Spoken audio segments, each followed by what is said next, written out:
Sometimes you might need a pick-me-up, a push in the right direction, some words that help put you back on track. This is the Learn, Develop, Live podcast with your motivational moment. Good morning! Welcome to your motivational moment from the Learn, Develop, Live podcast. My name is Chris Jaggs and I'm bringing you another moment of motivation just for you, just a little booster to help you keep going through the week, to keep you motivated and chasing down your dream. Your speaker this week is author Jay Shetty, who will share with you how you can overcome and take charge of the voice of your ego and how other people actually perceive you. Here's Jay. And therefore, for all of us, there's different ways that we'll be pressurized in our inner journey. But learning that it's an inner journey is extremely important. And what I mean by that is foregoing the perception of others. I'll give an example from a corporate environment. There was a CEO of a very large car manufacturer, and he was known to be extremely successful, very productive, very effective. But the one thing he was failing at is that his employees really didn't like working for him because he worked late. How many of you feel that way?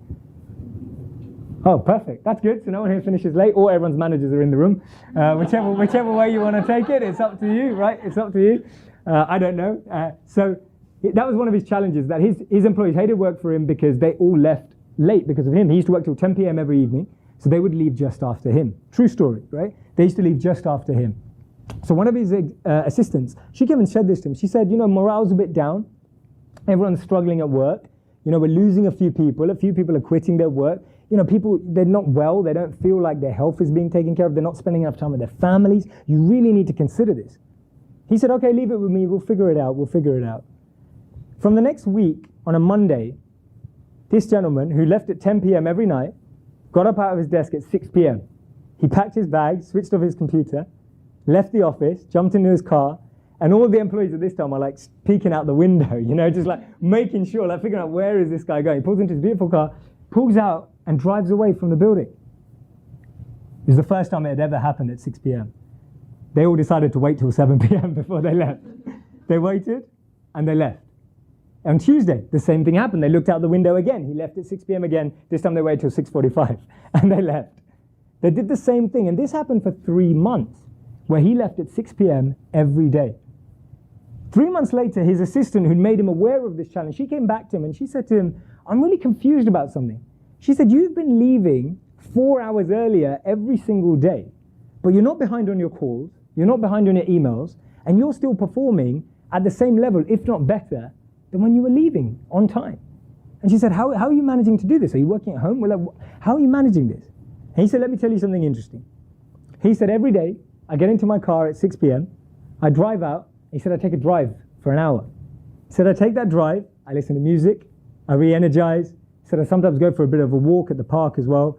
He said, I come back fresher at 7 p.m. and I work for 3 more hours. And he said, if it helps them knowing that I've left at 6 p.m. so that they can have a better life and have the values that they want and value what they want to give their time to, that doesn't mean I've got to give up what I value my time to. He said, I love my work. I love being here till 10 p.m. I'm extremely ambitious. I love being here. But they should also love being where they are. And that to me is an incredible example of how someone actually lives, foregoing the perception of others. Even though he changed his own life to help other people, they'll never perceive him that way. They just think he's changed his mind and he goes home early. They don't realize the struggle that he's putting in. And that's what I've realized. Whether you're putting in struggle or sacrifice, never look for the validation or approval of others to validate that sacrifice or that struggle, because they don't need to understand anyway. It's always been your inner journey. It's always been part of your inner growth. And I remember when I made a decision to become a monk after business school, all my friends were like, what the hell are you doing, right?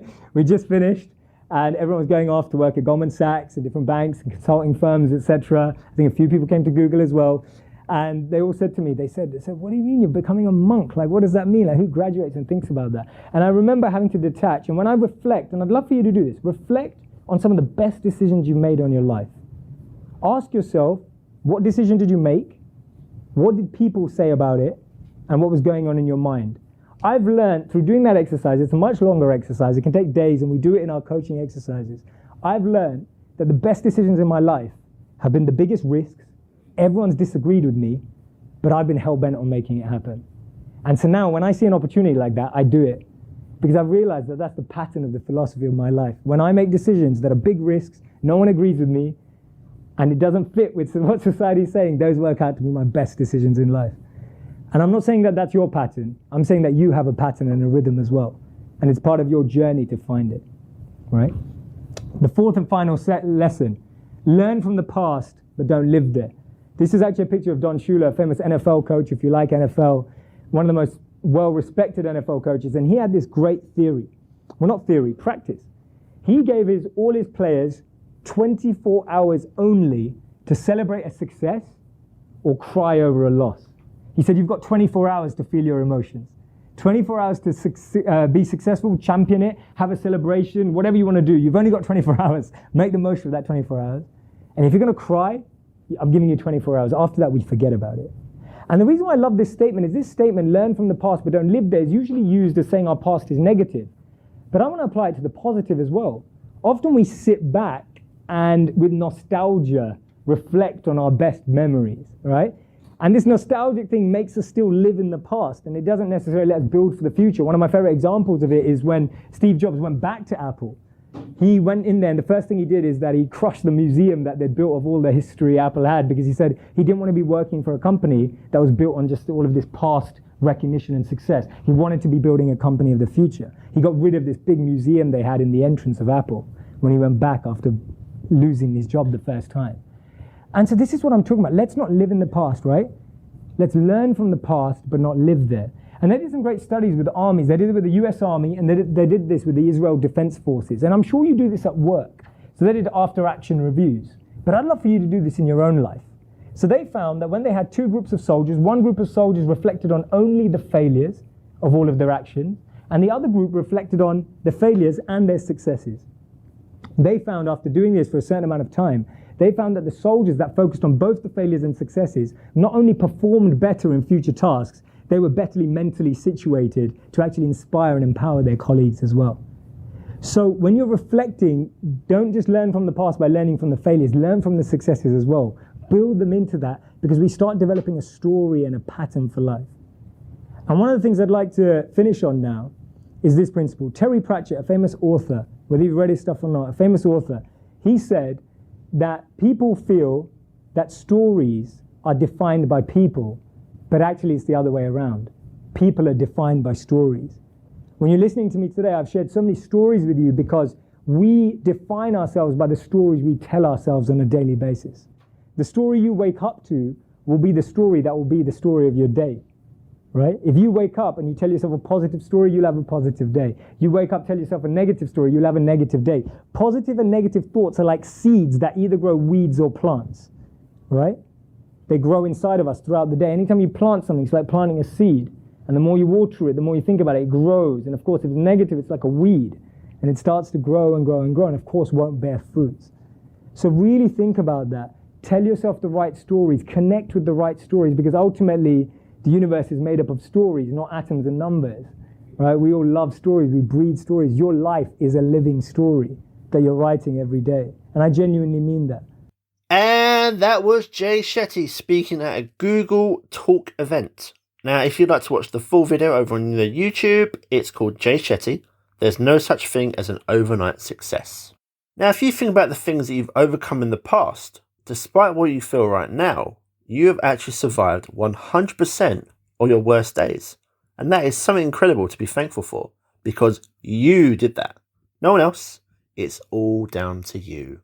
If today's episode has given you that missing inspiration that you know you needed to help kickstart the idea you got, unlock the talent you have right now, and give you an even bigger trigger to kickstart your life, take control again, then come and book a call with me. Your very own 30-minute LDL power call is waiting for you to book right now. Book it now. Now let's see what the Learn, Do, Live method can do for you and the creation that you want to bring to your life. It's time to stop dragging your heels, stop the suffering for yet another day. Now that's all from me. I'll be back tomorrow with another 1 Minute Motivator. So until then, take care of yourselves, and I will see you in the next one. Motivating your ears. Inspiring your mind. One day at a time. This is the Learn, Develop, Live podcast. Thanks for listening. You can find more motivational moments at learndeveloplive.com. And we'll be back to inspire you again tomorrow.